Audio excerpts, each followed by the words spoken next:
जय हिंद दोस्तों। स्वागत है आपका अपने channel the Guru education point में। और आज हम अपने नए टॉपिक के साथ वापस आ चुके हैं, जो कि है चुंबकीय क्षेत्र रेखाएं अथवा चुंबकीय बल रेखाएं, जिसे इंग्लिश में मैग्नेटिक फील्ड लाइंस या फिर मैग्नेटिक लाइंस ऑफ फोर्स कहते हैं। तो इसको जानने के लिए पहले हम थोड़ा सा जान लेते हैं कि चुंबक आखिर है क्या, थोड़ा सा जान लेते हैं। तो चुंबक कोई ऐसा पदार्थ है जो लोहा, इस्पात, कोबाल्ट या निकल जैसे इस्पातों को अपनी ओर आकर्षित करे, उसे चुंबक कहते हैं। और इसका सबसे पहले खोज यूनानियों ने किया था। आपने कहानी सुनी होगी, वो भेड़ और चरवाहे वाली, कि एक चरवाहा होता है जो अपने भेड़ों को चराने के लिए पहाड़ों पर ले जाता है। तब उसका जो डंडा होता है, उसके ऊपर लोहे की कैप लगी होती है। वो कैप एक पत्थर में सट जाता है या चिपक जाता है। तो उस समय वो पत्थर क्या था, एक लोहे का काला एस्क होता है, काले रंग का एफी, जिसका सूत्र होता है Fe3O4, जिसे हम लोग आज मैग्नेटाइट के नाम से जानते हैं, या जो लोहे का एक अयस्क है और काले रंग का होता है। तो यही वो पत्थर था जिस पे वो डंडा चिपक गया था, जिसे उन्होंने चुंबक का नाम दिया। और चूंकि ये प्राकृतिक रूप से पाया जाता है, इसलिए इसे प्राकृतिक चुंबक भी कहते हैं। लेकिन चूंकि अब हमारा साइंस काफ़ी डेवलप हो चुका है, तो हम चुंबकीय पदार्थों को या चुंबक को लैब में बनाते हैं, जिसे कृत्रिम चुंबक भी कहते हैं। चलिए, और कृत्रिम चुंबक कई तरह के होते हैं, जैसे छड़ चुंबक, नाल चुंबक। छड़ चुंबक जैसे जो होता है जो छड़ की तरह का होता है, जैसे आपने फिगर में देख पा रहे होंगे। या फिर एक होता है यू शेप का, घोड़े के नाल के आकार का चुंबक होता है। कुछ गोल चुंबक होते हैं। ऐसे बहुत तरह तरह के चुंबक अब हम बना सकते हैं लैब में।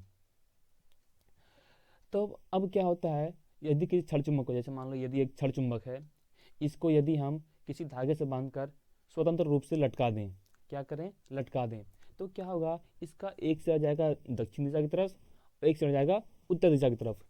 तो जो सिरा जाएगा दक्षिण दिशा की तरफ उसे बोलेंगे हम दक्षिण ध्रुव, और जो जाएगा उत्तर दिशा की तरफ उसे बोलेंगे हम उत्तरी ध्रुव।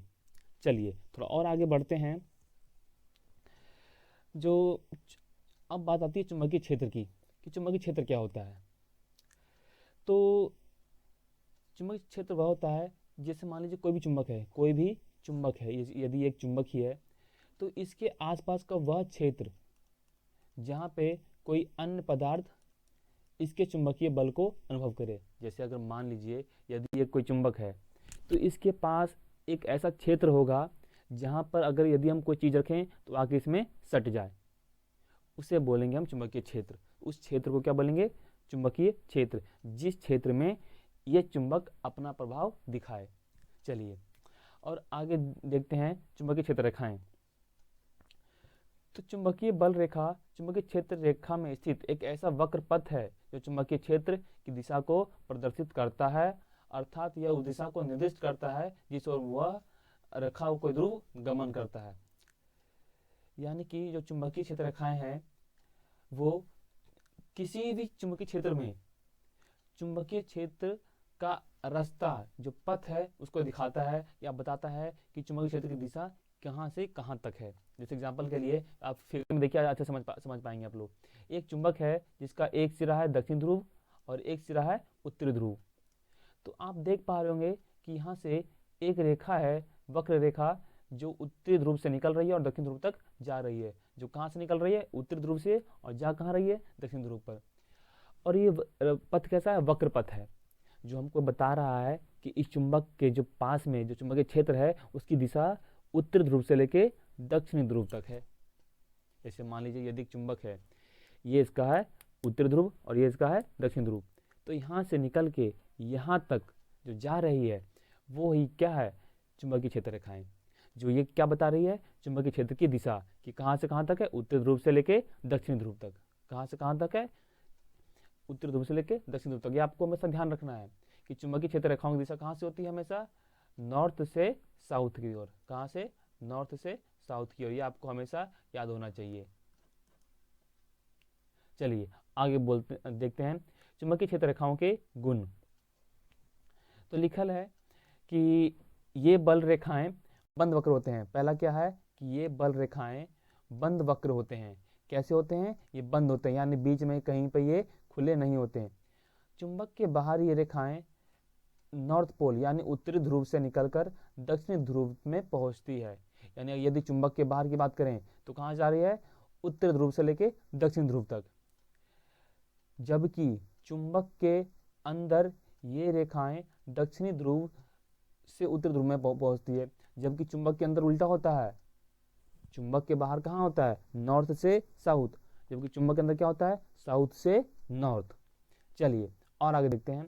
अगला पॉइंट कहता है कि जहां पर क्षेत्र रेखाएं एक दूसरे के बहुत निकट होती है वहां चुंबकीय क्षेत्र अधिक प्रबल होता है। जैसा कि बोल पा रहे हैं, कहने का अर्थ है कि जहां पर चुंबकीय क्षेत्र रेखाएं एक दूसरे के बहुत नजदीक होगी, जहां जैसे कि ध्रुव के पास देखिए तो बहुत ज्यादा नजदीक है, तो वहां पर चुंबकीय क्षेत्र अधिक प्रबल होगा। यानी कि यदि हम वहां कोई वस्तु रख दें तो उस पर लगाया गया चुंबकीय बल की मात्रा अधिक होगी, क्योंकि वहां चुंबकीय क्षेत्र रेखाएं पास पास में है। और अगला क्या कहता है? दो क्षेत्र रेखाएं कभी भी एक दूसरे को प्रतिच्छेद नहीं करती है। अर्थात कोई भी दो चुंबकीय क्षेत्र रेखाएं अपने आप को कभी भी प्रतिच्छेद नहीं करेगी। जैसे मान लीजिए कि एक रेखा, जैसे मान लो ये कोई चुंबक है, नॉर्थ है साउथ है, यहाँ से लेकर यहाँ जा रही है, एक रेखा हो गई। तो कोई भी रेखा ऐसी नहीं होगी जो इसको प्रतिच्छेद कर दे, ऐसा पॉसिबल नहीं है। क्यों नहीं है ये भी देख लेते हैं। किसी बिंदु पर यदि वे एक दूसरे को प्रतिच्छेद करेगी तो इसका अर्थ है होगा कि उस बिंदु पर दो अलग अलग दिशाओं को दर्शा रही, जो कि संभव नहीं होगा। मतलब कि जैसे अगर मान लीजिए हमको पता है कि दिशा कहाँ से कहाँ है, नॉर्थ से साउथ, ऐसे एक दिशा, नॉर्थ से साउथ एक दिशा, नॉर्थ साउथ एक दिशा। लेकिन यदि अगर ये रेखा एक दूसरे को प्रतिच्छेद करती है तो इस बिंदु पर जहां वो प्रतिच्छेद कर रही है वहां पर इसकी दो दिशाएं हो गई। कितनी दिशाएं हो गई? दो दिशाएं। जैसे मान लीजिए प्रतिच्छेद कर दी तो इसकी ये दिशा भी हो गई, उसी पॉइंट पे ये दिशा भी हो गई, जो कि संभव नहीं है। ठीक है, तो ये इनके गुण हो गए। उम्मीद करता हूं आपको समझ में आया होगा। और आगे एक और छोटा सा टॉपिक है जिसे हम बोलते हैं दक्षिण हस्त अंगुष्ठ नियम। क्या कहते हैं? दक्षिण हस्त अंगुष्ठ नियम, मतलब दाएं हाथ का अंगूठा अंगूठा नियम, जिसे इंग्लिश में बोलते हैं right hand thumb rule. Right hand thumb rule. चलिए देखते हैं क्या कहता है ये नियम। लिखा है, इस नियम का उपयोग किसी विद्युत धारावाही चालक से संबंध चुंबकीय क्षेत्र की दिशा ज्ञात करने में की जाती है। यानी इस नियम का उपयोग क्या है कि कोई भी चालक है, उस चालक से जो संबंधित चुंबकीय क्षेत्र है उसकी दिशा क्या है या कहाँ है, यह निकालने के लिए कौन से नियम का प्रयोग किया जाता है? दक्षिण हस्त अंगुष्ठ नियम, जिसे इंग्लिश में बोलते हैं राइट हैंड थंब रूल। तो इस नियम को पढ़ते हुए हम आगे बढ़ते हैं। कल्पना कीजिए कि आप अपने दाहिने हाथ में विद्युत धारावाही चालक को इस प्रकार पकड़े हुए हैं कि आपका अंगूठा विद्युत धारा की दिशा की ओर संकेत करता है। तो आपकी अंगुलियां चालक के चारों ओर चुंबकीय क्षेत्र की दिशाओं में लिपटी होंगी। इस तरह चालक में लिपटी अंगुलियों की दिशा चुंबकीय बल रेखाओं को व्यक्त करती है। यदि मान लीजिए कि ये हमारा कोई चालक है, तो चालक में जिस दिशा में धारा होगी अपने अंगूठे को उस दिशा में रखेंगे और इस प्रकार इसको लपेट लेंगे अपनी उंगलियों को। तो जो हमारा अंगूठा है वो बता रहा है कि चालक की दिशा, चालक में जो धारा है उसकी दिशा किधर है? अंगूठे की तरफ। और जो हमारी उंगलियां बता रही है वो क्या बता रही हैं कि इसके चारों तरफ चुंबकीय क्षेत्र इस दिशा में है। एक बार फिर समझाता हूँ आपको। जैसे मान लीजिए कोई चालक है, इस चालक में विद्युत धारा की दिशा जिस तरफ है उस तरफ अपने अंगूठे को रख के और इसको ऐसे करके लपेट लीजिए चारों तरफ से। तो जो अंगूठा है वो बताएगा चालक में धारक दिशा, और जो हमारी उंगलियां हैं वो इसकी चुंबकीय क्षेत्र की दिशा बताएगी कि ये कहाँ से कहाँ तक है। जैसे एग्जाम फिगर में देखिए आपको अच्छे समझ में आएगा। जैसे इन्होंने देखिए ये कोई चालक है जिसमें इन्होंने कहा कि धारक किस दिशा में है? इस दिशा में है।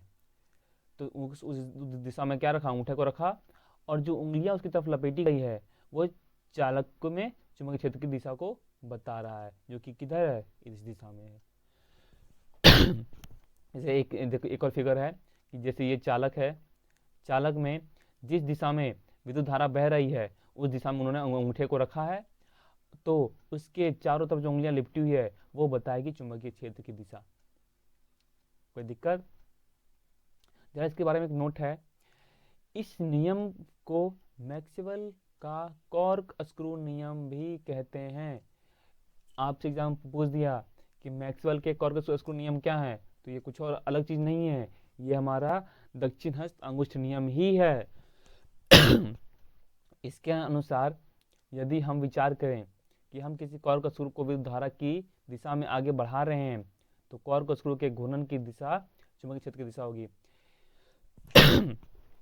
हम कॉर्क को इमेजिन तो नहीं कर सकते।